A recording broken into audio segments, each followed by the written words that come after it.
네, 정말 오늘 누가복음 2장 8절부터 20절에 있는 말씀은 또 너무나도 우리에게 익숙하고 또 이렇게 성탄절을 맞이하면 항상 우리들에게 기억되고 되새겨지는 또 말씀일 줄 압니다. 그래서 너무나도 익숙하기에 너무 뻔하고 너무 익숙하기에 너무 그럴 것 같은 설교의 내용일 줄 알지만 반드시 그 말씀 앞에 생명력이 있기에 우리의 이 시간 가난한 심령에 동일하게 회복의 은혜가 있을 줄 믿습니다. 아멘. 최근에 이제 SNS 상에서 이렇게 챌린지처럼 유행하는 것들이 있습니다. 그 중에 뭐 수많은 뭐 춤을 따라한다라는가 뭐 여러 가지 형태들이 있는데 특별히 그 중에 이 밸런스 게임이라는 것이 있습니다. 이 밸런스 게임은요, A와 B를 제시해주고 5초 안에 이 A나 B를 선택하는 이 토너먼트식을 결정하는 게임입니다. 그래서 이 과정을 통하여서 나의 그 우선순위가 무엇인지 발견하고 또한 그 과정을 통하여서 재미와 웃음을 주는 것입니다. 좀 잘 이해가 안 되시죠? 그래서 한번 예시를 드려보도록 하겠습니다. 2024년도 나는 구역장으로 인도자로 섬길 것이다. 어떤 걸 선택하시겠습니까? 예, 이런 식입니다. 예. 그리고 우리가 이제 2024년도 우리 1월 달부터 우리 새벽 작정 기도회가 시작이 되지 않습니까? 그래서 이제 또 질문을 던질게요. 새벽 작정 기도회 1회 참석. 그다음에 10만 원. 그렇죠. 또 걱정하면 새벽 작정 기도회 일주일 참석 100만 원. 조금 구미가 땡기시죠? 100만. 새벽 작전 기도회 21일 100% 참석 1000만 원. 어떠세요? 느낌이 오시죠? 이것이 밸런스 게임입니다. 근데 이것을 생각할 수 있는 시간은 오래 주어지지 않습니다. 아무리 길어도 5초 안에 둘 중에 하나를 선택해야 됩니다. 제가 특별히 한 영상을 이제 이 밸런스 게임을 보게 됐는데요. 이 한 여성이 나와서 계속 이렇게 비교 이렇게 해가지고 최종적으로 이제 나온 것이 10억이라는 결론이 나왔어요. 그리고 나서 정말 이제 진정한 마지막의 질문입니다. 더 이상 질문이 없습니다. 당신은 지금까지 최종의 10만 원을 선택하셨습니다. 그리고 그것이 A. 그 다음에 내일의 시간이 있습니다. 무엇을 선택하시겠습니까? 10억 있고 내일의 시간이 있습니다. 10억을 선택하자니 내일이 없고 내일을 선택하자니 10억이 없습니다. 분명히 이 자리에 앉아있는 성도님들 계시겠지만 그렇지 뭐 내일 뭐 있어? 그치 오늘 잘 먹고 잘 사고 내가 해보고 싶은 거 마음대로 하다가 내일 없는 삶을 살아가 보지. 그래서 10억을 선택하시는 분들도 있을 것이고 그치 내일이 중요하지. 10억은 없어도 나는 내일 10억을 벌 수 있어. 그러니 나는 내일의 시간을 선택할 거야. 어떤 것이 뭐 좋냐 안 좋냐가 아니라 그 사람의 삶을 살아갈 때에 우선순위를 결정한다라는 것을 얘기하고 싶습니다. 그리고 이 영상의 주인공은 그래도 결론적으로 내일의 시간을 선택했습니다. 적어도 이 자리에 앉아있는 우리 많은 성도님들 중에서 10억보다는 내일의 시간을 선택할 줄 압니다. 정말 이 우리들, 특별히 우리 그리스도인들에게 있어서 이 시간이라는 것, 특별히 이 내일의 시간이라는 것을 선택한다라는 것은 매우 중요한 의미가 있을 줄 압니다. 우리가 이 세상을 삶을 살아갈 때에 우리 세상의 가치의 우선순위가 있는 것이죠. 많은 사람들은 이 세상의 우선순위를 이 돈에 많이 편중되어 있죠. 그러나 우리는 정말 하나님 예수 그리스도를 알므를 통하여서 우리의 삶 속에 돈이 전부가 우선순위가 아니라 정말 내일의 시간에 선택하고 내일의 시간에 초점을 주어진다라는 사실입니다. 좀 잘 이해가 지금 안 되실 거예요. 우리에게 그 내일이라는 시간을 선택함과 동시에 이 사람들에게 있어서는 많은 두려움이 있습니다. 내일이라는 그 시간 속을 택하는 순간부터 내일에 대해 알 수 없는 우리 인간의 그 막막함에 두려움이 따라올 것입니다. 그러나 우리는 하나님을 알기에 그 하나님이 주신 내일의 시간을 알기에, 그 시간이 하나님께 속하여 있음을 우리는 알기에, 우리는 그 시간이 하나님께 있음을 기억하시고 그 시간의 주관자 되신 여호와 앞에 나가는 우리 귀한 성도님들이 되시길 주님의 이름으로 축원합니다. 오늘 이 시간도 그래서 하나님께서 주실 줄 믿습니다. 오늘은 어제의 내일이었습니다. 또 오늘은 또 내일이 있을 줄 압니다. 그래서 이 시간이라는 것은 과거와 현재와 미래가 공존합니다. 그래서 누군가에게는 여전히 오늘은 10년 전의 오늘이고, 오늘은 또 누군가에게 10년의 미래입니다. 그만큼 우리는 현 시점을 살아가는 이 시간 속에 시간의 주체이신 그 하나님 앞에 찬양하고 그 시간 앞에 나아갈 때에 그 온전히 오늘 이 시간을 열어주신 그 하나님을 통하여서 그 주님의 앞으로 바뀔 시간이고 변화될 시간이자 이전의 삶에서 새로운 삶의 가운데에 열린 시간으로 우리를 부르시고 초청하셨다라는 것을 기억하시길 바랍니다. 그래서 매우 중요합니다. 매일 반복되는 이 1년에 주기적으로 오는 이 성탄의 이 절기가 오늘 그냥 동일하게 우리가 무의식적으로 동일한 시간이구나, 그냥 오늘의 내일이구나, 이렇게 의식하면요 아무 의미가 없다라는 것입니다. 그러나 우리가 이 시간 결단하시고 정말 하나님, 정말 그 앞에 그 이름을 부르면서 나아가며 그 하나님의 이 주신 이 시간으로 말미암아 나를 바꿔주실 것이고 변화시켜 주실 것이라는 그 믿음의 확신과 결단이 필요하다라는 것입니다.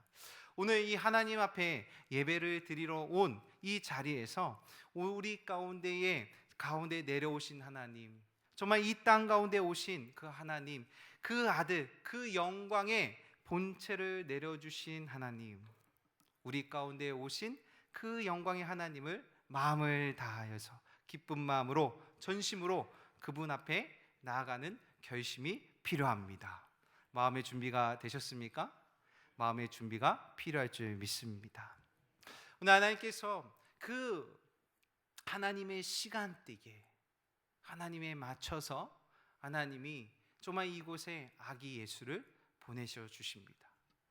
하나님께서 그 아들 예수 그리스도를 이 땅에 보내실 때 마리아라는 한 여인을 선택하셨습니다.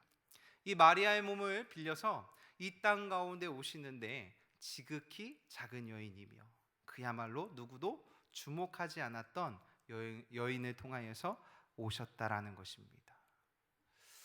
하나님께서 우리에게 주어진 이 시대 속에 오시는데 우리가 상식적으로 하나님을 향하여서 생각하는 그런 이미지들이 있습니다. 하나님이 왕으로 오셨다고 하셨습니다. 그러면 그 왕으로 오시는 그 하나님의 우리 형상의 사람들이 기본적으로 생각하는 이미지가 있는데, 그분은 정말 이곳에서 오셨을 때 어디로 오셨는가? 라는 질문을 던지면 너무나도 잘 알고 있는 마구간이죠. 우리가 생각으로는 그 왕으로 오셨으면 왕의 혈통이나 왕궁이라는 그 이미지가 있습니다. 적어도 그 하나님의 그 왕으로 오시는 그 왕의 혈통, 그리고 그분이 태어날 장소는 왕, 우리는 정말 우리 스스로가 생각하는 그 하나님의 준비됨에 있다라는 것이에요. 그 그림들이 있어요. 그러나 오늘 하나님의 속한 그 왕의 혈통, 하나님의 나라로 오셨다라는 것을 기억하시길 바랍니다. 정말 이 말이 잘 이해가 안 될 거예요. 정말 하나님의 준비되심이 우리의 준비됨과 다르다라고 이야기하고 있는 것입니다.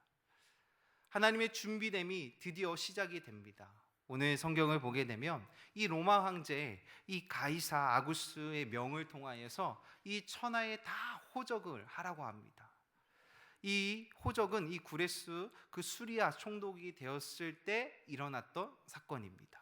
이 호적은요, 이 왕이 이제 세금을 걷어들여야 되니까 정확한 수치가 필요하고 판단이 필요했던 것이죠. 그래서 가장 기준이 무엇이냐? 사람이었는 거죠. 그래서 그 사람이 어느 지역에 몇 명이 살고 있는가라는 것을 정확히 조사하기 위하여서 이제 각 너희들이 태어났던 곳으로 돌아가거라. 그래서 파악할 수 있도록 강력한 명령을 딱 선포를 했습니다. 특별히 이 누가는 이것을 기록합니다. 기록한 이유가 있습니다. 그 이유는요, 예수 그리스도의 탄생이 역사성을 가진다라는 것을 말하고 싶었던 거예요. 그냥 떠드는 그냥 이야기, 구전이 아니라 이것은 반드시 역사 속에서 일어나고 있었던 사건임을 이야기하고 싶기에 이 누가는 그것을 담고 있다라는 것입니다. 그래서 모든 사람들은 이 호적하러 각 고향으로 돌아가게 됩니다. 요셉도 그 다윗의 족속이므로 이 갈릴리 나사렛 동네에서 그 유대를 향하여서 그 베들레헴으로 가고 그 다윗의 동네로 이동하게 됩니다. 갈 때에 혼자 가지 않고 약혼한 그 마리아와 함께 호적하러 올라가게 됩니다. 근데 이 베들레헴에 도착하여서 해산할 날이 차서 이 마리아는 잉태가 된다라는 것이 시작하게 됩니다. 이것이 오늘 2장 6절 7절입니다. 거기 있을 때에 그때에 해산할 날이 찼다 그래요. 차서 드디어 그들이 다 이동하여서 그 해산할 날이 차서 이제는 해산을 할 수밖에 없는 환경이 된 것이죠. 우리가 아까 전에 얘기했죠. 하나님의 준비됨이라고 얘기했습니다. 혹시 우리 아이를 많이 낳아보셨잖아요. 그러면은 아이가 이제 10개월이 다 이제 찰 쯤에 엄마들은 무엇을 하죠? 해산할 준비, 그러니까 아이를 맞을 준비를 하지 않습니까? 그래서 보니까는 요즘은 막 캐리어에 미리 다 준비해 놓고 이제 병원에 갈 준비, 그 다음에 집에 아이가 올 준비를 이렇게 막 미리 해놓습니다.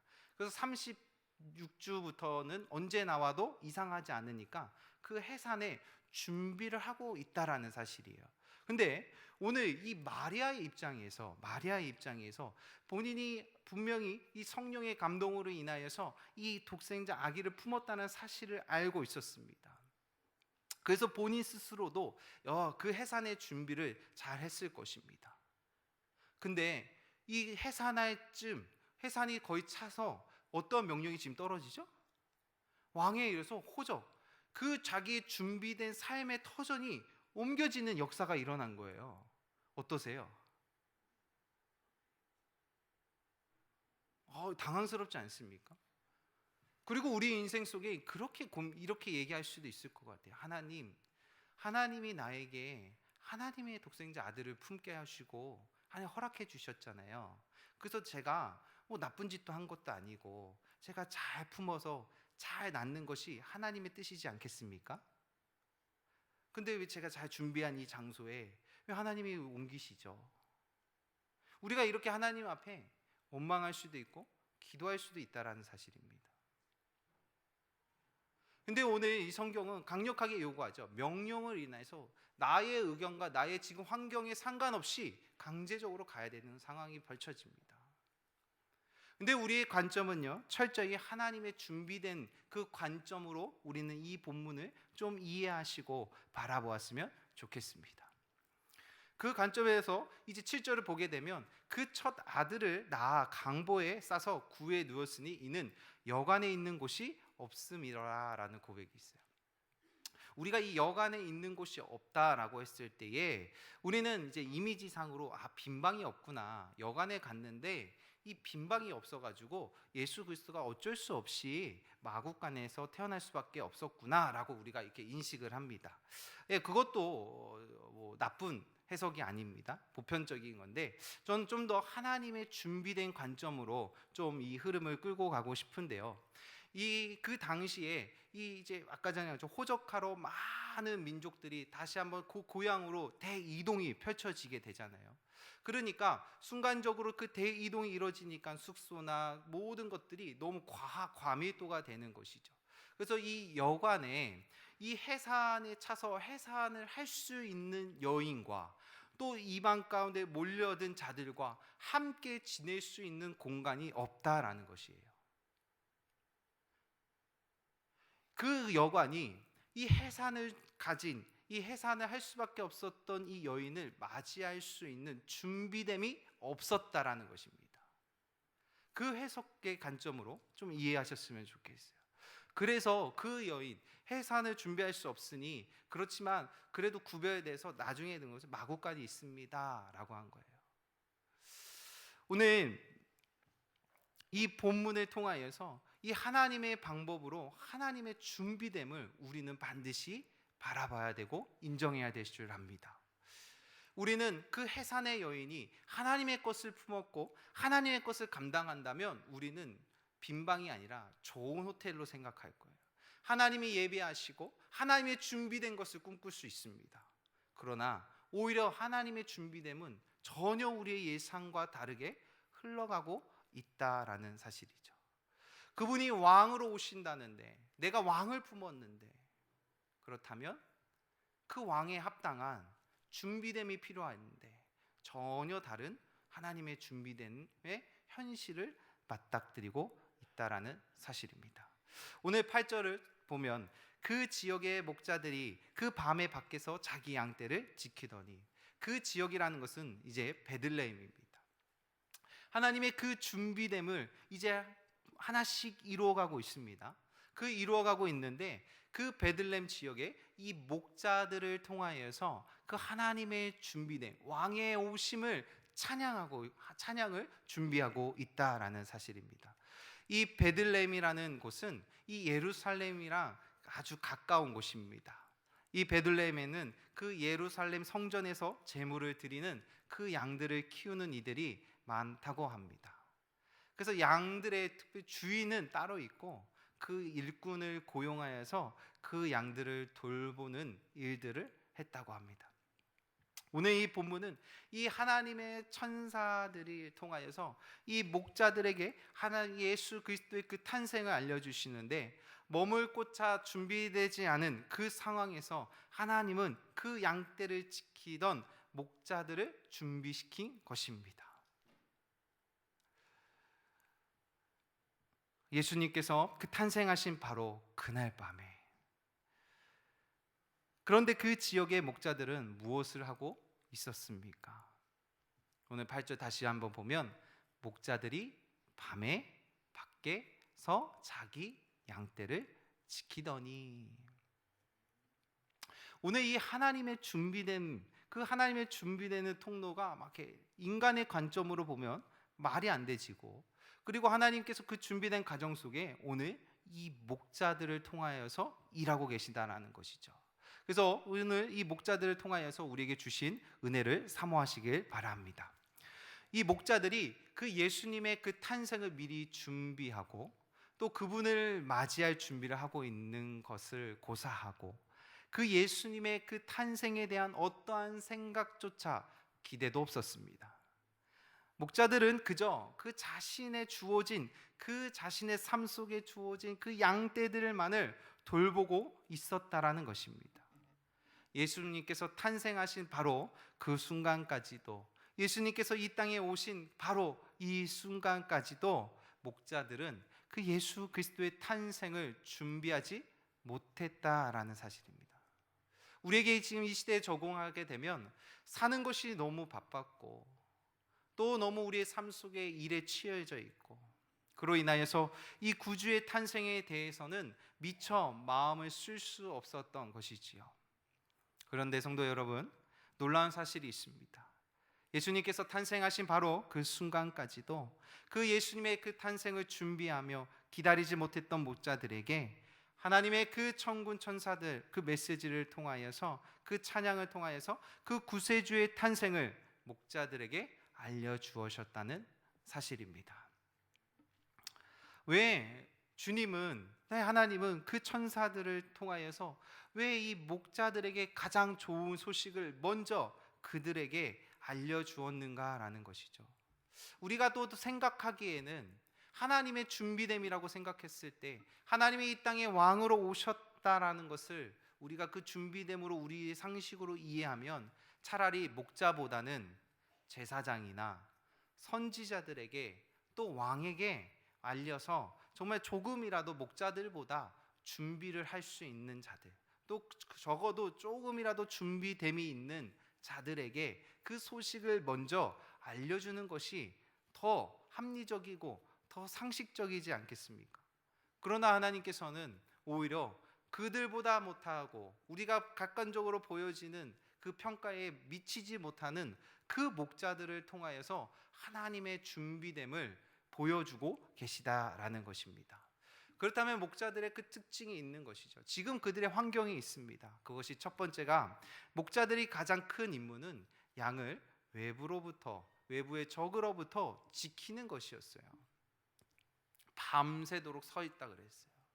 그들의 삶의 가장 큰 임무는요, 양을 외부의 적으로부터 지키는 것이었습니다. 변함없이 자신들에게 주어진 그 임무를 통하여서 그 자신의 삶을 이어가던 자들이 목자였다라는 것이죠. 그래서 이 적으로부터 지키는데 어떨 때는 그 자신의 생명을 내걸고 나서라도 그 양을 지키는 자들이었다라는 것이에요. 오히려 양이 다치면 안 되는 거죠. 자신은 다쳐도 양은 다치면 안 되는 것이 이 목자였다라는 것입니다. 근데 오늘 끝에 이 목자들의 결심을 하죠. 그것을 미리 말씀을 드린다면, 그 자신의 그 임무를 잠시 내려놓고 아기 예수 나심을 향하여서 발길을 옮기기로 결심합니다. 그랬던 자들이. 또 두 번째 특징이 있습니다. 그 목자들은요, 양의 주인의 재산입니다. 자신의 그 양의 그 재산권이 자신에게 있는 것이 아니라 주인에게 있다라는 것입니다. 그로 인하여서 그 자신의 수고로 인하여서 자신에게 주어진 그 삶을 살아가는 자들이 이 목자라는 것이죠. 그 삶의 그 재산의 주권이 내게 있는 것이 아니라 주인에게 있는 것이에요. 그러니 오히려 자유함이 없습니다. 묶여 있는 것이죠. 자기 것도 있는 사람들도 있겠지만, 만약에 우리가 누군가 것을 대리 받으면 어떨까요? 그 책임과 의무가 훨씬 더 클 줄 압니다. 그러나 그들에게, 그 목자들에게 오늘 동일하게 또 한번 결심하죠. 아기 예수 나심을 향하여 발길을 옮긴다라는 사실입니다. 그렇다면 목자들이 어떻게 그 예수 그리스도의 그 성탄에 그 자신의 삶, 곧 그 양떼를 지키는 자신의 삶까지 내려놓을 만큼 그 예수 그리스도의 탄생에 관심을 가지고 집중할 수 있었을까요? 오늘 이 시간 가운데, 제 가운데 한 가지 소망이 있습니다. 하나님, 정말 우리가 성탄절 예배에 참여하는 지금까지 사는 것이 너무 바빠 우리 주님의 탄생을 기다리며 준비하지 못하였다면, 지금 이 시간에 천사의 음성과 천군의 찬양을 듣게 하여 주시옵소서. 성탄절 예배에 참여하는 바로 이 시간에 하나님의 말씀을 듣고 하나님을 찬양하는 소리를 들으며 세상의 일정에 쫓겨 다녔던 우리의 마음이 이 시간만큼은 나를 위하여 이 땅에 오신 예수 그리스도에게 집중하게 하여 주시옵소서. 이 같은 기도의 마음이 우리 모두의 마음이 되기를 바랍니다. 정말 우리가 그 예수 그리스도의 그 탄생의 준비됨이 나의 중심이 아니라 여전히 오늘 성경은 하나님의 중심으로 흘러가고 있다라는 사실입니다. 목자들이 어떻게 그런 인생에 자신의 삶에 결심할 수 있었을까요? 그것은 오늘 9절입니다. 주의 사자가 곁에 서고 주의 영광이 그들을 두루 비치며 크게 무서워하는지라. 주의 영광이 그들에게 두루 비추었다라고 얘기하고 있습니다. 주의 영광이 그들에게 임할 때, 하나님의 그 영광의 빛이 우리의 삶 속에 비춰졌을 때라는 것이에요. 근데 목자들의 반응이 무엇입니까? 크게 무서워했다라고 얘기하고 있어요. 저는 이것을 이렇게 표현하고 싶습니다. 거룩한 두려움. 그래서 이걸 어떻게 이해하면 좋을까? 좀 이해를 시켜볼까 했는데 그 감정을 우리는 없지만 그래도 혹시 로또 방송이 토요일인 거 아시죠? 예. 그래서 대부분 로또를 월요일 날 사신대요. 한 주의 기대감을 품고 산다고. 근데 로또를 사고 방송에 딱 나옵니다. 맞았어요. 25억. 어떠세요? 기쁘십니까? 기쁘다고 고개를 끄덕이시는데 그분들은 평생의 로또를 맞아보신 분이 아니에요. 로또를 맞는 순간 사람들은 두려워해요. 왜 그럴까요? 왜 그럴 것 같으세요? 갑자기